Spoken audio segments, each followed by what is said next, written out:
You don't have to be perfect to connect. When you're learning English, it's easy to believe that you need to reach a certain level before you can really connect with people.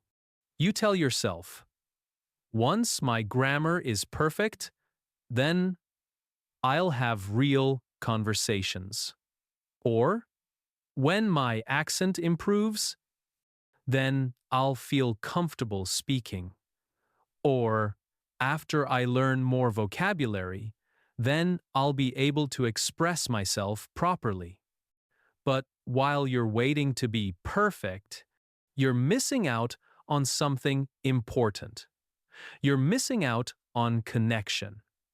The truth is, you don't have to be perfect to connect with people.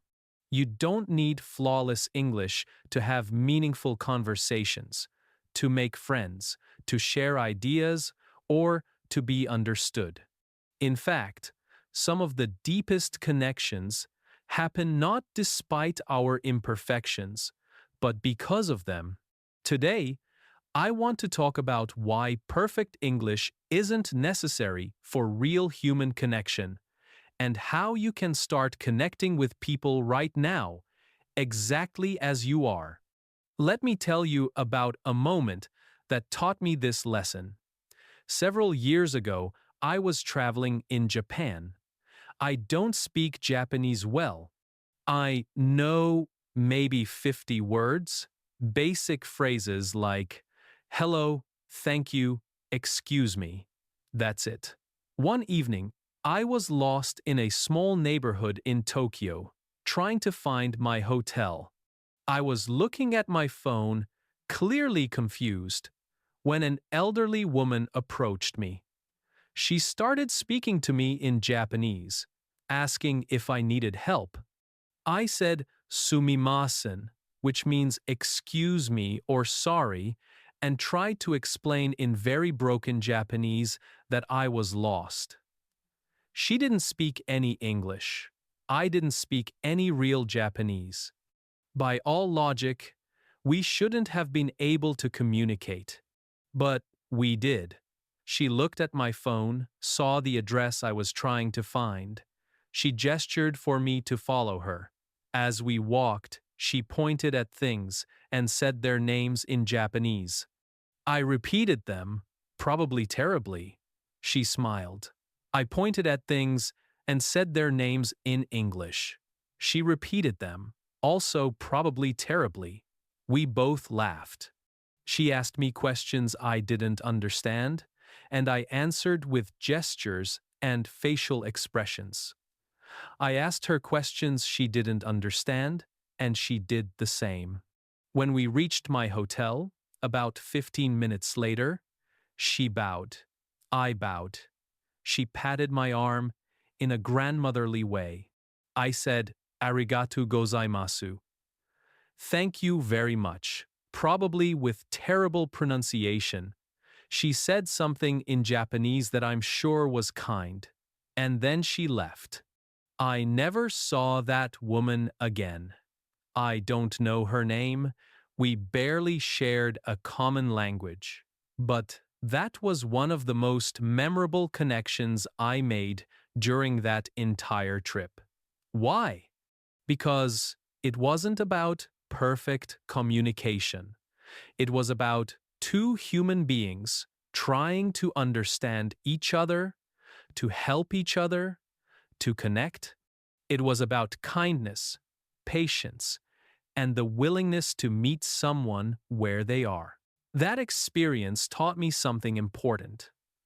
Connection happens in the space between people when they're genuinely trying to reach each other. Perfect language makes that easier, but it's not required. Now, you might be thinking, that's a nice story, but I'm learning English specifically so I can communicate better. Doesn't language ability matter?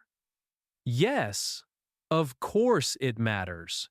Learning English will absolutely improve your ability to communicate. It will give you more tools, more options, more ways to express yourself, but Here's what I want you to understand. You already have enough English to start connecting with people. Maybe not to discuss philosophy or negotiate business deals, but enough to have simple, real, meaningful interactions. Enough to share a smile and a few words with a neighbor. Enough to help someone or be helped. Enough to show kindness. Enough to be human with other humans. The problem is that many English learners set such high standards for themselves that they never allow themselves to try. They think, I can't talk to that person because my English isn't good enough yet. But what does good enough even mean? Good enough for what? If your goal is to have a perfect, error-free conversation where you sound like a native speaker, then yes, you might not be ready. But if your goal is to connect, to exchange ideas, to make someone smile, to share a moment, you're probably ready right now. You've been ready for a while. You just haven't given yourself permission to try. Let me tell you about a student I once had named Carlos. Carlos had been studying English for 3 years. His grammar was decent. His vocabulary was growing. But he never spoke to English speakers outside of class. He lived in an English-speaking country, but he only spoke English in formal learning situations. He had convinced himself that his English wasn't good enough for real conversations. One day, I challenged him. I said, Carlos, I want you to have one conversation in English this week with someone outside of class. It doesn't have to be long. It can be about anything. Just talk to someone. He looked terrified. He made excuses. But I insisted. A week later, Carlos came to class, excited. He told me what happened. He was at a coffee shop, and there was a man sitting at the next table reading a book. Carlos recognized the book because he'd read it too in his native language. He sat there for 10 minutes, debating with himself whether to say something. Finally, he gathered his courage. He leaned over and said, Excuse me, that book, I read it. It's very good. His grammar wasn't perfect. His sentence was simple. But the man looked up and smiled. He said, Oh, you read it? What did you think? And just like that, they were having a conversation. Carlos stumbled over his words. He had to ask the man to repeat things. He couldn't always find the words he wanted. But they talked for 20 minutes about the book, about books in general, about why they both loved reading. When it was over, the man said, It was great talking to you. Thanks for the recommendation, because Carlos had recommended another book. Carlos left that coffee shop feeling like he'd accomplished something significant, and he had. What made that connection possible? It wasn't perfect English. It was Carlos's willingness to be imperfect, to risk looking foolish, to reach out despite his fear. And it was the other man's openness and kindness. That's what connection requires. Not perfection, but effort and openness on both sides. When you show someone that you're trying to communicate with them, most kind people will meet you halfway. They'll listen more carefully. They'll be patient. They'll help you find words when you're stuck. Because they understand that you're making an effort, and that effort deserves respect. There's something else important about imperfect communication. It actually makes you more relatable. When you speak perfect English, when you never make mistakes, When everything flows smoothly, you can seem distant or intimidating. But when you're clearly learning, when you struggle a bit, when you show vulnerability, people often feel more comfortable around you. They feel like they can be themselves too. They don't have to perform or impress you. There's a warmth to imperfect communication that perfect communication sometimes lacks. It's the difference between a polished performance and a genuine human interaction. I remember meeting a woman from France who was visiting my city. Her English was quite basic. We met at a community event and she introduced herself. Hello, I am Marie. I am from France. I am here for 2 weeks. Simple sentences. Clear but not fancy. And then she said, with a laugh, "My English is not so beautiful, but I try." That honesty, that humble admission immediately made me like her. I said, "Your English is great, and I'm happy to meet you." We talked for an hour. She told me about her life in France, her family, why she was visiting. I told her about my life. Sometimes she couldn't find a word, and she would describe it, the thing you use for. And I would guess. Sometimes I spoke too fast, and she would say, "Sorry, more slow, please." And I would slow down. It wasn't a perfect conversation, but it was a real one. By the end, we exchanged contact information. We stayed in touch. And years later, we're still friends. That friendship didn't require perfect English. It required honesty, curiosity about each other, patience, and the willingness to work a little harder to understand and be understood. Those things are more important than grammar or vocabulary when it comes to building relationships. Think about your own native language. Are your closest relationships with people who speak perfectly? Or are they with people who are genuine, kind, interesting, and interested in you? It's the same in English. People connect with people, not with language skills. Now, I want to be clear about something. I'm not saying you shouldn't try to improve your English. Improvement is wonderful.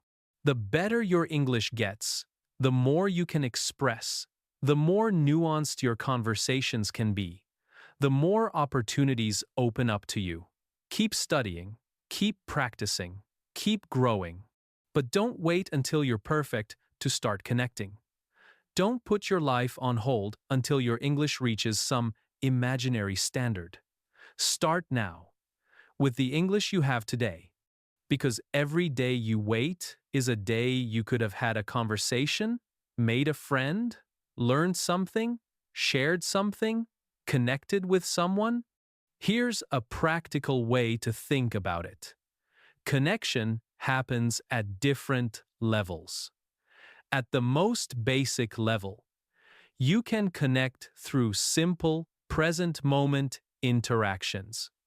Saying good morning to a neighbor, complimenting someone's dog, asking someone how their day is going. These don't require advanced English. They just require a few words and a genuine interest in the other person. At the next level, you can connect through shared experiences. Talking about a movie you both saw, a place you've both been, a situation you're both in. Again, this doesn't require perfect English. You can express opinions and feelings with simple language. I liked it. It was interesting. That part was sad. These are real, valid contributions to a conversation. At a deeper level, you can connect by sharing personal stories and experiences. This is harder with limited English, but it's still possible. You might not be able to tell a long, detailed story, but you can share the essence of an experience. When I was a child, my grandmother lived with us. She was very kind. I miss her. That's not elaborate, but it's real. It gives someone a window into your life and your heart, and that's connection. As your English improves, you'll be able to share more details, more nuance, more complexity. But you can start creating these connections now at whatever level your English is at. One of the most powerful things you can do to connect with people is to show genuine interest in them. Ask questions, listen to their answers, respond with empathy. These things don't require perfect English. Where are you from? What do you like to do? How was your weekend? These simple questions open doors. And when someone answers, you can respond with simple reactions. That sounds nice. I'm sorry to hear that. That's interesting. You're not giving a speech or writing an essay. You're having a human interaction. And in those interactions, authenticity matters more than accuracy. I also want to address the fear that many learners have. The fear that people will judge them for their imperfect English. Will some people judge you? Maybe. Some people are impatient or unkind. But most people aren't. Most people appreciate the effort you're making. Most people understand that learning a language is difficult, and the people worth connecting with, the people who will enrich your life, are the ones who see past your grammar mistakes to the person you are. Those are the connections that matter, and you find them by putting yourself out there, by being willing to be imperfect in front of others. Think about it this way. When you meet someone, what do you remember about them? Do you remember whether their grammar was perfect? Or do you remember how they made you feel? Whether they were kind, funny, interesting, or genuine? It's almost always the latter. People remember the quality of the interaction, not the technical accuracy of the language. So focus on being present, being kind, being curious, being yourself. Those qualities will create connection far more effectively than perfect grammar ever could. Let me give you one more example. I know a man from Syria named Hassan who moved to my country as a refugee.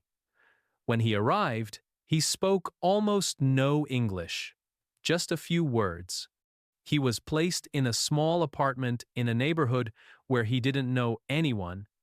He could have stayed isolated, waiting until his English was better before trying to meet people. But he didn't. He started taking walks around his neighborhood every evening. He would smile and wave at people. He would say, "Hello, good evening." That's all. Just those simple words. And slowly, people started waving back, saying hello. One neighbor started stopping to chat briefly. Hassan would say, "Nice weather," or "How are you?" with limited vocabulary, but genuine warmth. The neighbor would respond and keep the interactions simple and kind. Over months, Hassan's English improved, and so did his relationships with his neighbors. But the foundation of those relationships wasn't his English level. It was his consistent, friendly presence. It was his willingness to reach out, even with limited language. It was his smile, his openness, his humanity. A few years later, Hassan told me that his neighbors had become like family to him. They helped him when he needed things, He helped them. They celebrated holidays together. All of this started with imperfect English and a willingness to connect. Connection came first. Better English came later, not the other way around. So here's what I want you to take away from all of this. You are enough right now to connect with people. Your English is enough. Your effort is enough. You don't have to wait.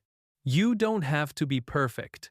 You just have to be willing to try, to be vulnerable, to reach out. Yes, you'll make mistakes. Yes, sometimes communication will be difficult. Yes, there will be misunderstandings. But there will also be moments of real connection, moments of understanding, moments of friendship, moments of shared humanity. And those moments are worth every awkward sentence and every grammar mistake along the way. Start small if you need to. Say hello to someone. Make small talk. Ask a simple question. Share a smile. Each small connection builds your confidence and your ability. And remember, the person on the other side of the conversation is just a human being too. They're not judging you as harshly as you're judging yourself. They're probably just happy to connect. So give them and give yourself that gift. The gift of connection. Imperfect, real, human connection. Because that's what life is really about. Not perfect performance, but authentic relationship. And you're ready for that right now. You really are.